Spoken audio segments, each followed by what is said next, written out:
Hello, welcome to Ken Studies. CAPF AC 2020 के लिए जो प्रैक्टिस पेड ग्रुप है उसमें आज अब बैच नंबर 2 स्टार्ट हो रहा है। बैच नंबर 2 का मतलब है कि ऐसा नहीं है कि सेम टॉपिक यहाँ रहेगा। टॉपिक जो हमने प्रीवियस मंथ में जो किए थे उससे आपके सारे टॉपिक डिफरेंट रहेंगे। हम ये कंटिन्यूटी में चल रहे हैं इन द सेंस कि हम मंथ्स के अनुसार ले रहे हैं। इसका कारण क्या है कि कुछ लोग जो हैं कि वो राइटिंग नहीं जानते हैं, तो ये इसके थ्रू क्या है वो राइटिंग प्रैक्टिस कर सकते हैं। कुछ कपल्स ऑफ जैसे इसमें 11 टॉपिक टोटल हम कवर करेंगे। तो 11 में आपका 5 ऐसे होगा, 3 आपका रिपोर्ट होगा और 3 आपका आर्गुमेंट होगा। तो आप इतने को 11 टॉपिक को देखोगे, समझोगे। देखो ये जो इसमें है ये फर्स्ट टॉपिक ओपन सबके लिए दे रहा हूं, लेकिन जो जिनका कॉपी उन्हीं का चेक किया जाएगा, फीडबैक उन्हीं को दिया जाएगा जो पेड ग्रुप को सब्सक्राइब किए हुए हैं। कल तक के लिए हमने डेट रखा था कि जो सब्सक्रिप्शन लेंगे तो उन्हें 1100 पे करना पड़ेगा, और अब जो आज से जो सब्सक्रिप्शन सब्सक्रिप्शन लेंगे उन्हें 1200 पे करना पड़ेगा।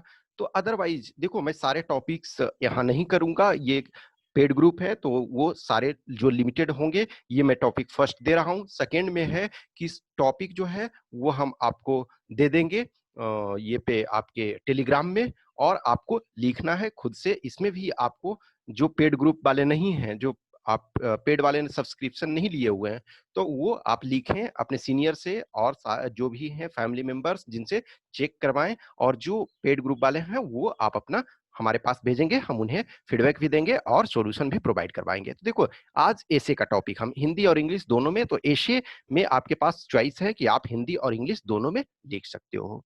तो आज का जो टॉपिक है, realism should shape India China policy, यानी भारत की चीन नीति में यथार्थवाद की महत्वपूर्ण भूमिका होनी चाहिए।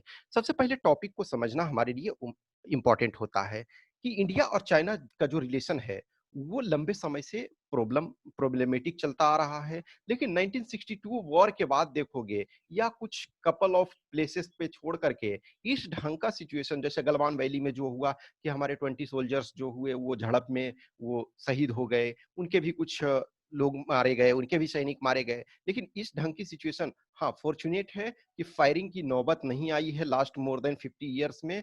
बट कहीं ना कहीं स्थिति जो है टेंस है, और कंटिन्यू टेंशन बना हुआ है। तो हमें इंडिया के कंटेक्स्ट में इस चीज को देखना है कि हमें जो है चाइना के साथ नीति बनाने में जो भी हम पॉलिसी बना रहे हैं वो प्रैग्मेटिक होना चाहिए, प्रैग्मेटिक रियलिज्म होना चाहिए। यानी कि सिर्फ हम जो होता है ना कि थॉट में नहीं होना चाहिए कि हम ये आइडियलिज्म कुछ सोच रहे हैं। जैसे चाइना का पास हमारा जमीन जो है वो अक्साई चीन जो है, अक्साई चीन तो उससे लिया हुआ है। फिर पीओके का जो कुछ पार्ट है वो पाकिस्तान ने चाइना को लीज पे दिया हुआ है। फिर ईस्टर्न जो सेक्टर है, यानी कि जो नेफा पहले जो हुआ करता था, लद्दाख, ये आज जो हमारा सॉरी जो अरुणाचल प्रदेश है उसके पार्ट को भी चाइना अपना समझता है। तो कहीं ना कहीं अब ये चीजें हम ये नहीं कर सकते हैं, हमारे पास ये सिचुएशन नहीं है कि हम चाइना का पूरा जमीन खींच करके जो हमारा कब्जा किया हुआ है उसे हम अपने ओर ले आएंगे। तो हमें ये इसमें है कि रियलिटी हमें सोचना है। आज की डेट में प्रॉब्लम सबसे क्या है कि हमें राइज भी करना है। अभी देखो कोविड 19 पेंडेमिक के कारण ऑलरेडी आपकी इकोनॉमिक स्थिति बहुत खराब हो चुकी है, तो आपको इकोनॉमिकली राइज भी करना है, एज वेल एज आपको जो डिस्प्यूट्स है, बॉर्डर डिस्प्यूट से लेकर के सारी चीजों को उसे रिजोल्व भी करना है। यानी कि ट्विन चैलेंजेस में जीना है। आपके पास ये नहीं होगा कि आपके पास जीरो टॉलरेंस समस्या खत्म हो जाएगी और आप आराम से ग्रोथ करोगे, क्योंकि इंडिया एक ऐसा कंट्री है जो दो मेजर होस्टाइल पावर को फेस कर रहा है, एक पाकिस्तान और एक आपका चाइना। इनफैक्ट देखो यदि इंडिया, पाकिस्तान, बांग्लादेश ये सारे एक ही कंट्री हुआ करते थे। देखो कि यदि जर्मनी जर्मनी को सेकेंड वर्ल्ड वॉर के टाइम में डिवाइड कर दिया गया, लेकिन फिर जर्मनी एक हो गए, ईस्ट जर्मनी, ईस्टर्न जर्मनी और वेस्टर्न जर्मनी। लेकिन इंडिया के केस में ये सिचुएशन नहीं है। तो इंडिया टू होस्टाइल पावर को डील कर रहा है, एक चाइना और एक पाकिस्तान, और दोनों से इंडिया के आजादी के समय से ही प्रॉब्लम चलता आ रहा है, और दोनों के साथ इंडिया बैटल फाइट कर चुका है, युद्ध अपना लड़ चुका है। तो हमें आज जो है चाइना का देखा जाए, पाकिस्तान को हम जो कन्वेंशनल पावर में हम कंट्रोल कर सकते हैं। लेकिन चाइना जो है इकोनॉमिकली हमसे बहुत बड़ा है और मिलिटरली भी हमसे सुपीरियर है। लेकिन इन द सेंस ये नहीं है कि हम समर्पण कर देंगे। हमें अपने ज़मीन को, हमारे पास जो कुछ है, हमें प्रोटेक्ट करने में हम सक्षम हैं और हमें करना भी चाहिए। तो देखो ये जो है एस जयशंकर अभी एक जो हमारे फॉरेन एक्सटर्नल अफेयर्स मिनिस्टर हैं, वो एक बुक लिख रहे हैं। तो वो बुक लिखा गया है, अब जल्दी ही उस लॉन्च इसी महीने में 1-2 दिन में होने वाला है।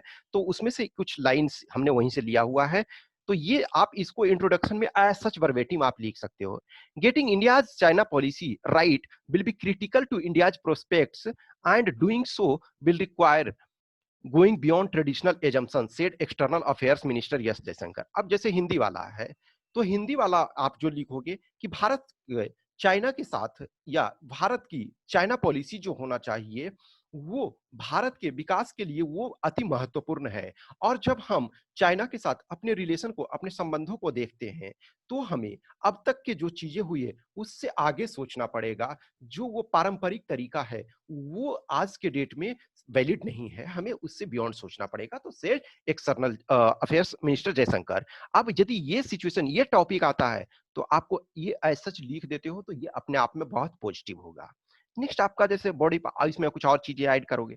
Indian assessments of China's rise and of the gap in comprehensive national power should be objective about its prospects in comparison, but at the same time where tested it is essential to stand one's ground, he said। यानी कि जो भी है, हम दोनों country कहीं ना कहीं, देखो दो चीजें होती है, एक हम अपने पॉइंट ऑफ व्यू से सोचते हैं, एक दूसरे के पॉइंट ऑफ व्यू से। तो दूसरा खुद सोचता है, जैसे चाइना क्या कहता है, इंडिया एग्रेसिव है, इंडिया कहता है चाइना एग्रेसिव है। नो डाउट वर्ल्ड लेवल पे यदि देखोगे, तो इंडिया जो है एक सॉफ्ट पावर के रूप में जाना जाता है। हमारे लिए हम जो है सॉफ्ट पावर स्टेट के नाम से जाने जाते हैं, और कहीं ना कहीं चाइना के कंपैरिजन में ये हमारा एडवांटेज है। और इस वजह से आज वर्तमान सिचुएशन में इंडिया के लिए, जो इंडिया सॉफ्ट पावर के रूप में दुनिया में एक्सेप्टेड है, और in fact United states of America से लेकर के आपके ऑस्ट्रेलिया, ये कनाडा, ये सारे के सारे एक्सेप्ट कर रहे हैं। तो हमें जो है कि ये एसेंशियल है कि हमें अपना ग्राउंड, जो जहां हम सिचुएशन है, उस चीज को हम फेस करें। The challenge India now faces is to manage a more powerful neighbor while ensuring its own rise, and in doing so there must be a understanding on our part that this search for equilibrium is an infinite process। यानी कि infinite process का मतलब जो है कि कहीं आप जो भी चीजें चलते हैं, कि आप सोचते हैं ना कि एक इक्विलिब्रियम पोजीशन में आ जाएगा, एक फिक्स हम चीजों को कर लेंगे। तो आज के डेट में कोई भी चीज फिक्स नहीं होता है। अंतरराष्ट्रीय इशू इस ढंग से चीजें चल रही है, तो उस ढंग से ये सर्कल में, साइकिल में, जो हेलिकल पाथ में चलते रहता है। एक प्रॉब्लम आता है, दूसरा को सोल्व करते हो, फिर वो प्रॉब्लम दूसरे फॉर्म में आता है, दूसरा प्रॉब्लम आता है। जैसे आज 1950 का इंडिया नहीं है, तो 1950 का चाइना भी नहीं है। 1950 में चाइना और इंडिया दोनों इक्वल थे। इनफैक्ट कुछ चीजों में इंडिया बेटर था, इकोनॉमिक ग्रोथ और ये सारी चीजों में। लेकिन China different autocratic system type का वहां है। खास करके सी जिनपिंग जब से प्रेसिडेंट बने, चाइना फिर एग्रेसिव हो गया है, जो माओ जेडोंग जैसा एग्रेसिव। तो उस चीज से, एग्रेशन के साथ हमें जिंदा रहना है। वो कहते हैं ना कि we can change our friends, हम अपने दोस्त बदल सकते हैं, लेकिन हम अपने पड़ोसी नहीं बदल सकते हैं। अब गांव घर में रह रहे हो, तो आप पड़ोसी बदल सकते हो कि आप अपना जमीन बेच करके चले जाओ, या आप ज्यादा मजबूत हो तो उसको बेचवा दो, उसका खरीद लो। कंट्री के केस में ये सिचुएशन नहीं होता है। देखो यूरोपियन कंट्री भी फाइट किए, और वर्स्ट रूप से फाइट किए। फ्रांस, जर्मनी, ऑस्ट्रिया, ये सारे फाइट किए, लेकिन आज सब में प्रॉपर तरीका से बॉर्डर डिमार्केटेड है। लेकिन इंडिया के साथ कहीं ना कहीं अभी पाकिस्तान के साथ भी प्रॉब्लम है, पूरा कश्मीर में स्थिति अभी बुरी है। उसके बाद चाइना के साथ प्रॉब्लम है, बांग्लादेश के साथ हमने चीजों को ऑलमोस्ट सेटल कर लिया, श्रीलंका के साथ हमने बहुत सारी चीजें सेटल कर लिया है। तो चीजें इस ढंग से जो है इन्फिनाइट चलते रहती है। कभी भी हम ये नहीं मानेंगे कि हम पूरी तरह से प्रॉब्लम खत्म हो गया। अब ये देखो, इसको आप ये मैं कंक्लूजन में लिख सकते हो। Some issues may be amenable to an early resolution, but others may not. Today, the bottom line for the relationship is clear.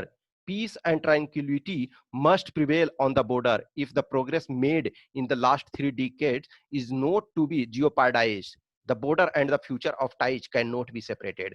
यानी कि जो आप फ्यूचर संबंध जो है वो दोनों को दोनों इन द सेंस कि चाइना पे दबाव भी आपको डालना है। ये है ना लास्ट जो लाइन है, the border and the future of ties can not be separated. इसका मतलब ये नहीं है कि ये, इसका कहने का मतलब है कि आप बॉर्डर को भी सही रखना पड़ेगा, तभी हमारा फ्यूचर टाइज जो है, जो फ्यूचर के रिलेशन है वो सही रहेंगे। इस ये नहीं होगा कि आप बॉर्डर पे एग्रेशन करते रहेंगे और हम आपके फेवर में चीजों को करते रहेंगे। वो जो जैसे प्राइम मिनिस्टर का नरेंद्र मोदी जी ने कहा था ना पाकिस्तान के, कि water and blood can not flow together. यानी कि जो आप हमारे लोगों को मारते भी रहोगे, जैसे पुलवामा अटैक जो हुआ था, और हम पानी भी आपको प्रॉपर सप्लाई करते रहेंगे, तो ये नहीं होगा। सेम सिचुएशन ये है।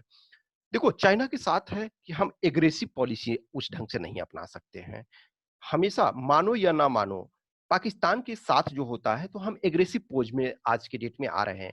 क्यों? क्योंकि हम जान रहे हैं कि कन्वेंशनल वॉर में चाइना, ये पाकिस्तान हमें डिफीट नहीं कर सकता है। लेकिन चाइना के साथ टोटली डिफरेंट चीजें हैं। तो हमें दोनों को चीजों में यह है कि realism should shape India China policy. यानी हमें वास्तविकता, जो एक टर्म होता है ना प्रेगमेटिज्म, प्रैग्मेटिज्म, एक उसमें जो पाल्मस्टम्स डिक्टम मैंने आपको बताया था। पाल्मस्टम्स डिक्टम जो एक बार एक्सटर्नल अफेयर्स वाला, जो फॉरेन अफेयर्स वाला विदेश नीति के एक टॉपिक में हमने बताया था, पाल्मस्टम्स डिक्टम, कि there is no permanent friend and no permanent enemy, only permanent interest of the country is there and that interest is also changing with time. तो कोई भी आप ये नहीं सोचोगे, ये चीजें का स्थिति को ध्यान रखना है। प्रेगमेटिक हमें रियलिज्म होने का ये मतलब है कि आप सोचोगे ना कि अमेरिका हमारे साथ है। जैसे कुछ लोग हैं, रिसेंटली मैंने देखा, ऑब्वियसली मैं इन चीजों को ज्यादा फोकस नहीं करता हूँ, मैं जो रिनाउंड कुछ होते हैं मैं उन्हीं का देखता हूँ। जैसे आप चिन्मया आर्य गारे खान, या जो यूनाइटेड नेशंस में इंडिया के रिप्रेजेंटेटिव रह चुके हैं, या फिर कुछ ऐसे लोग हैं जो अधजल गगरी छलकत जाए वाले में चीजें होती है कि चाइना और इंडिया युद्ध करेगा तो तुरंत हम, जापान इधर से सहायता करने के लिए आ जाएगा, अमेरिका इधर अटैक कर देगा, हम चाइना को तुरंत डिफीट कर देंगे। This thing does not happen. कहीं भी होता है तो आप जो चीजों को करते हो, तो चाइना ऑलरेडी सुपर पावर, और इनफैक्ट यदि अमेरिका को इस समय कोई इकोनॉमिकली और टक्कर दे रहा है तो वो चाइना है। रसिया, रसिया जो है, तो यूएसएसआर जब हुआ करता था तो एक मेजर चैलेंज था। आज रसिया मिलिट्री रूप से नो डाउट वो अभी भी, पुतिन का रसिया जो है अभी भी स्ट्रांग है, लेकिन इकोनॉमिकली अब वो कहीं टिकता नहीं है। बट चाइना जो है हर वो चीज में अमेरिका का टक्कर कर रहा है। तो अमेरिका कभी भी आपको डायरेक्ट, आप फाइट करते हो तो अमेरिका उस ढंग से बैक चैनल से आपको मदद करेगा, लेकिन वो चीजें नहीं होगी। हमेशा हमें इसी वजह से जो होता है रियलिज्म में पार्टिसिपेट, क्योंकि आज जो मेजर पावर उस ढंग से अमेरिका डायरेक्ट आता है, तो वर्ल्ड वॉर होने का मतलब है कि पूरी दुनिया डिस्ट्रॉय। आज जो भी किसी भी चीज में इशू होता है तो लोग यही बोलते हैं कि भारत या किसी भी कंट्री से होता है, तो इन दोनों देशों को आपसी सहयोग से शांति के साथ हम आगे बढ़ना चाहिए। चीजें ये चलती है। तो हमें जो होता है वास्तविक जो ग्राउंड लेवल की रियलिटी है, जो चीजें हैं उसके बारे में हमें सोचना चाहिए। तो देखो इस टॉपिक को आप समझो, पढ़ो, आपके पास टाइम है। नेक्स्ट टॉपिक जो आपको मिलेगा फोर्थ को मिलेगा। तो यानी आज कल परसों का आप टाइम ट्राई ये करो कि आप कल तक, कल शाम तक हमारे पास जो भी सब्सक्राइब किए हुए हो, कल इवनिंग तक हमारे पास लिख करके भेज दो जो भी, ताकि हम आपको चेक करें, टाइम आपको दें फीडबैक देने के लिए कि हाँ ये आपने टॉपिक लिखा है, आप में ये सुधार। तो देखो ऐसा नहीं, ये राइटिंग प्रैक्टिस है तो इसमें आपको सफिशिएंट टाइम इसी वजह से दिया जा रहा है कि आप ये नहीं जस्ट टॉपिक देखे लिखना स्टार्ट किए।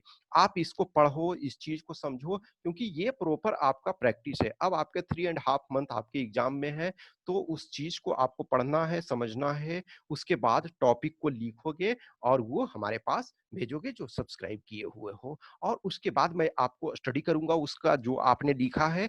फिर मैं आपको बताऊंगा कि क्या आपने गलती की है और कहाँ आपको सुधार करने की जरूरत है। इस बार मैंने बोला आपको कि मैं प्रॉपर अपना पहले चेक कर लूंगा, उसके बाद 5 मिनट्स के आसपास में मैं आपको कॉल करके वो चीज बता दूंगा कि हाँ यहाँ आप लैग कर रहे हो, यहाँ आपको अधिक ध्यान देने की जरूरत है। तो ये सारे 11 टॉपिक है, तो आप उस 11 हर टॉपिक के बारे में आपको प्रॉपर तरीका से, नो डाउट आप कोशिश करो कि आप हमसे बेटर लिखो, वो आपकी जज्बा होना चाहिए। और नहीं तो एटलीस्ट, लेकिन हर टॉपिक में मैं चाहूंगा चाहे जैसे भी हो, खराब लिखा ये अच्छा, जो भी हो वो लिखो। और जो भी है जो सब्सक्राइब नहीं किए हो तो आप किन-किन से चेक करवाओ, जिनसे भी इस टॉपिक को समझो, क्योंकि ये वही टॉपिक हम देंगे जो कि बहुत इंपॉर्टेंट है आपकी एग्जाम पॉइंट ऑफ व्यू से, हम वो टॉपिक देंगे। देखो ये टॉपिक अब जो नेक्स्ट टॉपिक होगा, तो हम टॉपिक जस्ट का जो टाइटल है वो हम आपको दे देंगे टेलीग्राम में। वो टेलीग्राम में बस आपका टॉपिक मिल जाएगा कि हाँ ये टॉपिक है, उसके बाद आपको अपना स्वयं से करना है उस चीज को। और जो डिस्क्रिप्शन ये जैसे वीडियो में मैंने डिस्क्राइब किया है, तो वो आपका क्लोज रहेगा, क्लोज ग्रुप में जो सब्सक्रिप्शन वाले हैं वो उस चीज को देखेंगे। ठीक है, कुछ भी क्वेश्चन क्यूरी है तो आप कमेंट बॉक्स में कमेंट करो, या हमें व्हाट्सएप नंबर पे, या हमें टेलीग्राम में। ठीक है, कॉल बहुत जरूरी हो तभी करो टेलीग्राम में, या जिनको भी टेस्ट फिर देना है वो केन स्टडीज पे दे सकते हैं। Okay, thank you.